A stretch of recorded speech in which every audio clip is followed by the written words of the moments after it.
तर मैत्रिणींनो, मी तुमच्यासोबत आज अशी चटणी शेअर करणार आहे की जी तुम्ही बनवून अगदी महिनाभर छानपैकी स्टोअर करून ठेवू शकता किंवा तुमच्या जेवणाची रंगत वाढवणारी ही आजची चटणी. सहलीला जाताना किंवा फिरायला जाताना ही चटणी अवश्य बनवून न्या. 8 ते 15 दिवस किंवा महिनाभर या चटणीला काहीच होणार नाही. प्रथमतः शेंगदाणे छान भाजून घ्यायचेत, कारण शेंगदाण्यांमध्ये प्रथिने, कॅल्शियम आणि फायबरचे, पोटॅशियम, मॅग्नेशियमचे भरपूर प्रमाणात फॅट्स असतात.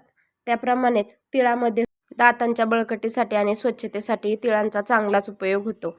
याशिवाय केसांच्या वाढीसाठी तिळाचा चांगलाच फायदा होतो. त्याच्यानंतर 1 चमचा जिरं भाजून घ्यायचे, 4-5 लसणाच्या पाकळ्या, अर्धा इंच आल्याचा तुकडा, 2 चमचे लाल तिखट, 1 चमचाभर आपण इथं धने पावडर घातलेली आहे, चवीनुसार मीठ घातलेलं आहे, हळद घातलेली आहे आणि चालू बंद करून ही चटणी छान प्रकारे वाटून घ्यायची आहे. तयार आहे जेवणाची रंगत वाढवणारी चटणी.